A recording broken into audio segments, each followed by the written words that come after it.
रात के 3 बजे का वो खौफनाक सन्नाटा, और उस सन्नाटे को चीरते हुए एक 13 साल का लड़का निकल पड़ता है एक ऐसी राह पर जहाँ से वापसी का कोई रास्ता नहीं था। ना जेब में एक फूटी कौड़ी, ना सर पर छत। हालात ऐसे थे कि जब भूख ने तोड़ा तो गंगा की मिट्टी खाकर पेट भरा, जब प्यास ने तड़पाया तो नदी का पानी पीकर जीवन बचाया। लेकिन असली परीक्षा तो अभी बाकी थी। एक तरफ गुंडे की बंदूक थी और दूसरी तरफ साधु का कमंडल। जहाँ लोग मौत को देखकर कांप जाते हैं, वहाँ उन्होंने मौत की आंखों में आंखें डालकर उसे हरा दिया।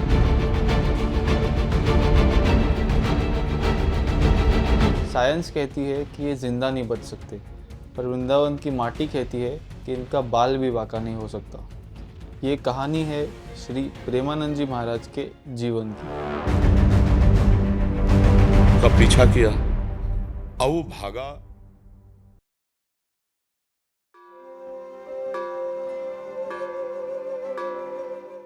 ये कहानी है साल 1972 की, जब भारत के कानपुर जिले में एक छोटा सा अखरी नामक गांव हुआ करता था। वहाँ एक साधारण से परिवार में जन्म होता है एक नन्हे बालक का, जिनका नाम था अनिरुद्ध कुमार पांडे। पिता शंभू पांडे और माता रमा देवी के घर में जन्मे अनिरुद्ध जी का बचपन सामान्य खेलकूद में नहीं बीता।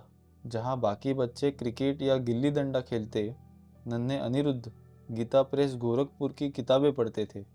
5वीं कक्षा तक आते आते उन्होंने श्री सुखसागर, महाभारत और ढेर सारी चालीसाएं कंठस्थ कर ली थी। महाराज जी के दादाजी का जीवन तो पूरी तरह से सन्यास की राह पर समर्पित था।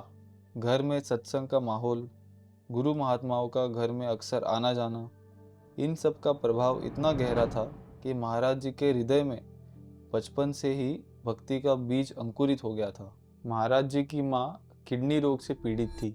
वो अक्सर सोचते, अगर माँ चली जाएंगी तो मैं किसके लिए जीऊँगा। अगर सबको एक दिन मरना ही है तो ये पढ़ाई, ये पैसे किस काम के।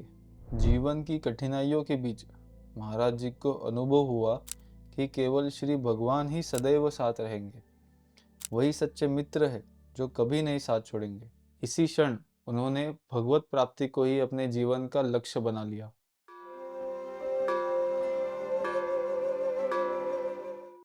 ये बात तब की है जब महाराज जी केवल 13 साल के थे और 9वीं कक्षा में पढ़ते थे। एक दिन वो अपनी माँ के पास बैठे थे कि अचानक उन्होंने कहा, माँ, एक दिन मैं भगवत प्राप्ति के लिए ये घर छोड़ दूंगा। माँ को लगा कि शायद बच्चा है, किसी संत महात्मा की बातें सुनकर इम्प्रेस हो गया होगा, इसीलिए ऐसा बोल रहा है। लेकिन ये कोई बचपने में कही गई बात नहीं थी। महाराज जी ने मन ही मन ये पक्का निश्चय कर लिया था कि जब वो सच में प्रभु की खोज में निकलेंगे तो वो इस तरह जाएंगे कि उनके अचानक जाने का दुख किसी को ना हो।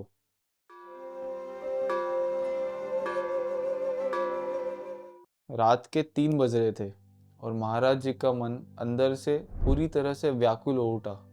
उनकी तड़प इतनी बढ़ गई थी कि अब वो श्री भगवान के बिना एक पल भी रहने को तैयार नहीं थे। ठीक 3:30 बजे उन्होंने अपना दृढ़ निश्चय किया।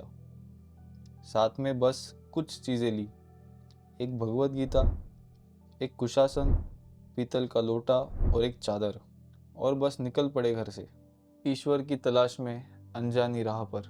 घर से निकल तो गए, लेकिन रास्ते में चलते चलते महाराज जी के मन में एक अजीब सी हलचल मच गई। बार बार उन्हें 3 सवाल अंदर ही अंदर बेचैन कर रहे थे। पहला, अब घर जैसा प्यार से खाना कौन खिलाएगा। दूसरा, सर छुपाने के लिए छत कहाँ मिलेगी।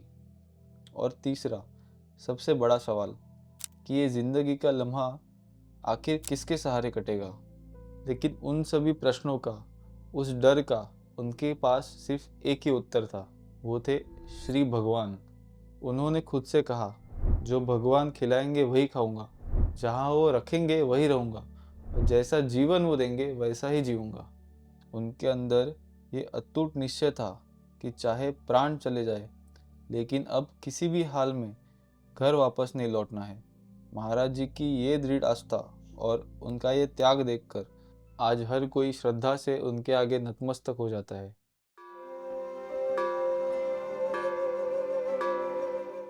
घर से निकलने के बाद करीब 15 किलोमीटर चलने के बाद महाराज जी नंदेश्वर महादेव मंदिर जा पहुंचे। पेट में भूख की आग थी और मन में एक अजीब सी बेचैनी उन्हें परेशान कर रही थी। मंदिर की शांति में अचानक एक आदमी आया। उसने बताया कि यहाँ एक सूरदास स्वामी रहते थे, पर आज उनकी कुटिया पर ताला लगा है। उसने महाराज जी से पूछा कि क्या वो जानते हैं स्वामी जी कहाँ गए हैं। महाराज जी ने शांत आवाज में कहा, मुझे नहीं पता, मैं तो खुद आज यहाँ पहली बार आया हूँ। वो आदमी बोला, हम ये दही लोटे में उन्हीं के लिए लाए थे, पर अब वो यहाँ नहीं है तो आप ही ले लीजिए। महाराज जी ने तो पहले मना किया, पर जब उस आदमी ने जिद की, अगर आप नहीं लेंगे तो मुझे ये फेंकना पड़ेगा, तब जाकर महाराज जी ने वो दही पी लिया। लेकिन जैसे ही वो आदमी मंदिर से बाहर गया, महाराज जी अचानक उठे, भागकर शिवलिंग के पास गए और उसे अपने गले से लगा लिया। वो वहाँ फूट फूट कर रोने लगे। उन्हें मानो किसी गहरी सच्चाई का एहसास हो गया था। रोते हुए उन्होंने कहा, प्रभु, मुझे विश्वास हो गया है कि आप मेरे साथ हैं। सच में महाराज जी के जीवन में जब जब कोई संकट आया, तब तब श्री भगवान ने किसी न किसी रूप में आकर उनकी सहायता की। घर में खबर मिलते ही हड़कंप मच गया था। 3 दिन तक लगातार ढूंढने के बाद पता चला कि एक गोरा चिट्टा लड़का मंदिर के पास देखा गया है। खबर मिलते ही उनके पिताजी, उनके भाई और गांव के कुछ लोग वहां जा पहुंचे। अपने पिताजी को सामने देखकर महाराज जी के चेहरे का रंग उड़ गया। बचपन का डर था, उन्हें लगा आज तो मार पड़ेगी। पिताजी ने 2 बार कहा, उठो, पर महाराज जी हिले तक नहीं। लेकिन तीसरी बार जब पिताजी की आवाज़ सख्त हुई तो डर के मारे वो झट से खड़े हो गए। उन्हें लगा अब डंडा पड़ेगा, पर खड़े होते ही उन्होंने अपनी पूरी हिम्मत जुटाकर कहा, अब चाहो तो मुझे काट डालो, पर अब मैं घर वापस नहीं लौटूंगा। मेरा ये जीवन अब सिर्फ भगवान के लिए है। पिताजी ने पूछा, सच में नहीं आओगे? जवाब मिला, नहीं। कभी शादी नहीं करोगे? जवाब था, कभी नहीं। और तब एक चमत्कार हुआ। पिताजी का गुस्सा अचानक से पिघल गया। उन्होंने बेटे को गले लगाया और 3 बार कहा, राम राम राम। उन्होंने आशीर्वाद दिया, जा बेटा, जहाँ बैठोगे वहाँ फूलों की वर्षा होगी, कोई तुम्हारा बाल भी बांका नहीं कर पाएगा। पर साथ ही एक चेतावनी भी दी, अगर किसी बहन बेटी पर गलत नज़र डाली तो मुझसे बुरा कोई नहीं होगा। महाराज जी ने वचन दिया कि ऐसा कभी नहीं होगा, और उस दिन के बाद वो अपनी माता पिता से जीवन में कभी नहीं मिले।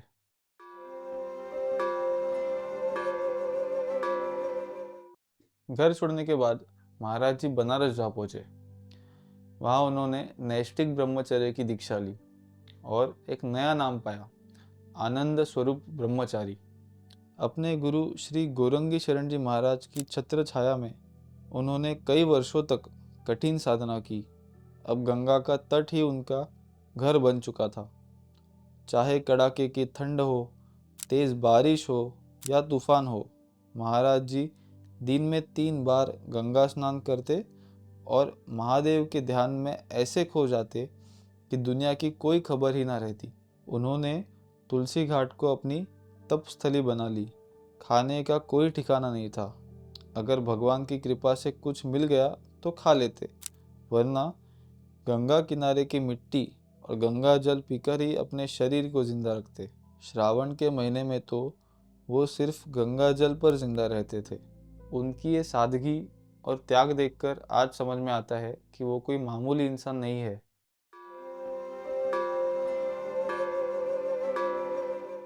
वो कहते हैं ना, ज्ञान लेने वाले की नज़र होनी चाहिए, ज्ञान देने वाला तो किसी भी रूप में आ सकता है। गंगा किनारे तप करते हुए एक दिन महाराज जी के साथ एक अजीब घटना हुई। एक व्यक्ति जो नशे में पूरी तरह धुत था, उसने दूर से ही आवाज़ लगाई, ए बाबा, इधर आओ। महाराज जी शांत भाव से उसके पास गए और हाथ जोड़कर बोले, कहिए। शराबी से तेज बदबू आ रही थी, पर महाराज जी ने उसकी बात सुनने का साहस किया। उसने पूछा, बाबा बने हो? महाराज जी मुस्कुराए, हाँ। फिर पूछा, कब से? महाराज जी ने कहा, कई साल हो गए, 13 साल की उम्र में ही घर छोड़ दिया था। फिर वो आदमी बोला, चलो मेरे साथ, मैं तुम्हें कुछ दिखाना चाहता हूँ। महाराज जी भी जिज्ञासा में उसके पीछे चल पड़े। वो उन्हें वैकुंठ धाम नामक एक जगह ले गया, जहाँ भगवान विष्णु की एक सुंदर मूर्ति थी। उस मूर्ति की तरफ शराबी ने इशारा करते हुए पूछा कि जानते हो ये मूर्ति किस चीज़ से बनी है? महाराज जी बोले, संगमरमर की। और ये फर्श? महाराज जी बोले, ये भी संगमरमर का है। फिर वो व्यक्ति बोला, देख, जब ये मूर्ति बन रही थी तो इसे तिल तिल काटा गया। इसने चोट सही, तभी आज ये पूजी जा रही है। और नीचे ये संगमरमर का फर्श देख, ये डर गया और टूट गया, इसीलिए आज पैरों तले रौंदा जा रहा है। उसने गंभीर होकर कहा, चाहे जिंदगी में कितनी भी चोट लगे, पर कभी टूटना मत।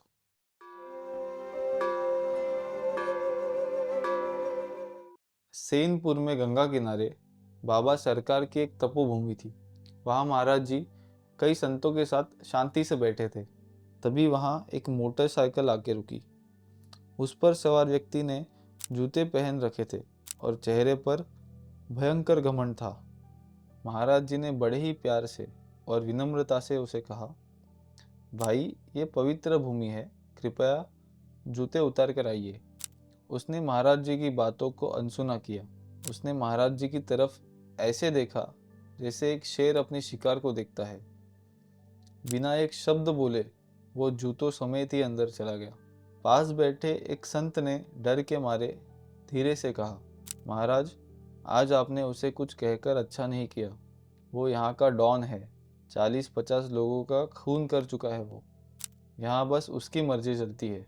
अगली सुबह महाराज जी गहरे ध्यान में बैठे थे। तभी कदमों की आहट सुनाई दी।